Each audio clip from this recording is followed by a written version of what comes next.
Bonjour, je suis Hakim La'alam et je vous propose ma chronique du lundi 20 novembre 2023. Elle s'intitule Arrête tes bobards, Bibi.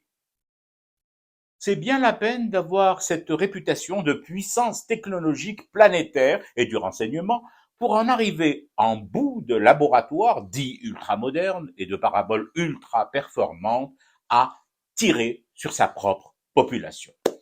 Oui, parce qu'il faut que je raconte tout de même à celles et à ceux qui ne le sauraient pas déjà, le 7 octobre, les combattants et résistants du Hamas, qui ont lancé leur offensive éclair contre l'occupant israélien, ne savaient pas que se tenait à quelques mètres seulement de la bande un festival de musique, une rave party.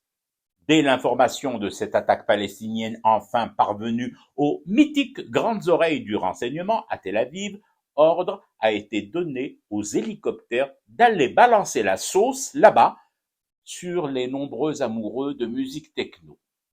Qui dit ça? Qui ose proférer ce genre d'énormité dans le doux et tranquille fleuve de la légitime défense israélienne? Hakim La'alam? Non, votre honneur. Innocent, monsieur le juge. Wallah que ce n'est pas moi. Qui alors? Le soir d'Algérie, ce quotidien rapide à la gâchette et dans les couloirs et souterrains duquel se cachent des bidasses? Wallah que non, là aussi. Alors, encore une fois, qui? Le porte-parole des brigades al-Qassem, Abu Ubaïda?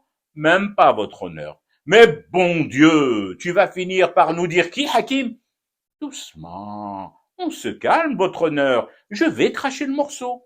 C'est un journal israélien.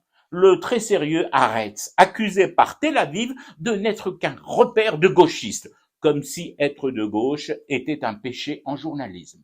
Haaretz a documenté son enquête, fourni des preuves et fini par faire réagir les plus hautes autorités coloniales à Tel Aviv.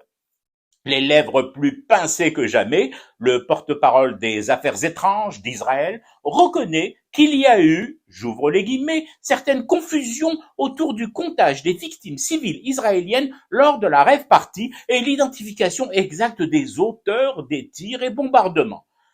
Ben tiens mon coco, vous la sentez? Si, ne me dites pas que vous ne sentez pas cette odeur rance d'anthrax de contrefaçon et le halo provoqué par le spectre de Colin Powell qui revient hanter les couloirs de la prestidigitation.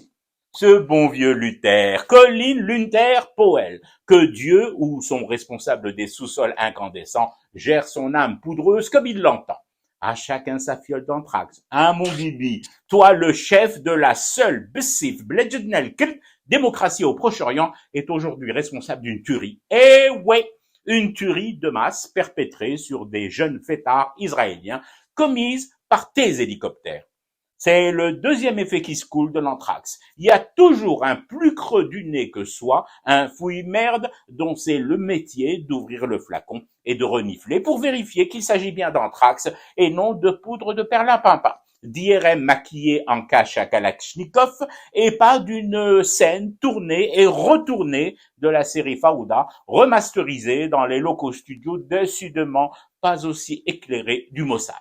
Arrête ce mon bibi, pas Hakim, pas le soir, pas Abu Ubaïda, et surtout pas Islam Slimani brandissant un drapeau palestinien. Arrête, grand journal israélien. Je fume du thé et je reste éveillé à ce cauchemar qui continue. C'était Hakim La'alam, je vous retrouve demain pour une autre chronique et une autre façon de dire son amour à l'Algérie.